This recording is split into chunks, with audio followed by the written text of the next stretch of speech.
Hello, Mr. Holmes again. This is the second of a few videos on soft skills using Microsoft Word, and we're on this particular video we're going to focus on working with the heading styles 1 and 2. There's also heading style 3, which we'll get to and briefly look at. There it is over there. There's a whole lot of heading styles, but normally 1, 2 and 3 is the ones we work with. And we also will look at why the normal style is important.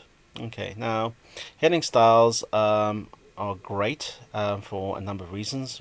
The most important one is they allow you to maintain and keep a table of contents, but they also allow you to navigate your document and keep things all structured and nice and neat and looking the same, and that's good practice when you're writing a document, no matter what subject you are writing the document for. So without further ado, I'm going into page 2 because typically your table of contents will end up going onto page 1 here, and so it's always a good idea to leave page 1 blank because you might want to put a title page or something in there. So moving on to page 2, I've got a couple of headings over here. Analyze is going to be a main heading, as is plan and design. And under those headings I have a couple of main subheadings. Introduction being one of them, success criteria being another. Underneath that I have something which I've just going to be normal bit of writing, which I've just written as I am normal text for the moment. And I have a subheading variable table under plan and design, for example. Alright, so without further ado, let's get on to using the heading styles. And to do this, no matter where you were, if you were insert, whatever, it doesn't matter. You need to make sure that you're in the home section of the menu system, and we are interested in the style section, which is over there. Right, so you simply highlight the row, okay, the line that you want to apply the style to. So in this case I want to apply heading style 1 to Analyze. I highlight it and I simply click heading 1, and there we go. Heading style 1 has now become Analyze raw, that's become heading style 1. Introduction, I want to make heading style 2, I simply select heading 2.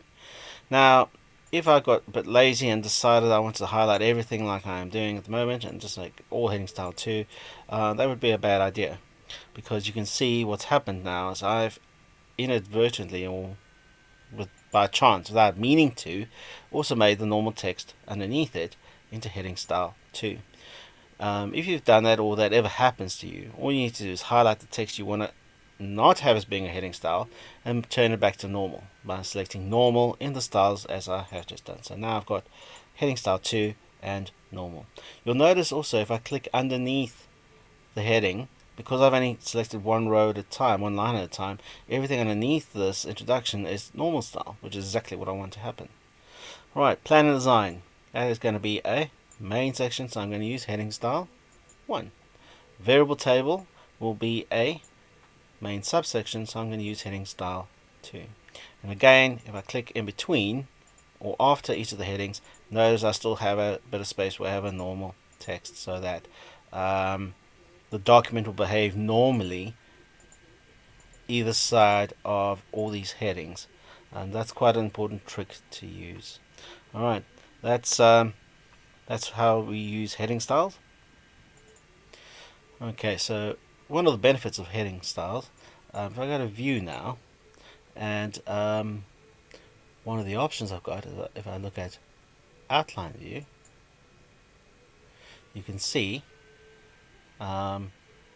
it has arranged my document according to the heading styles quite naturally. I can go back to view and I can switch back to normal by simply unclicking the outline. Oops.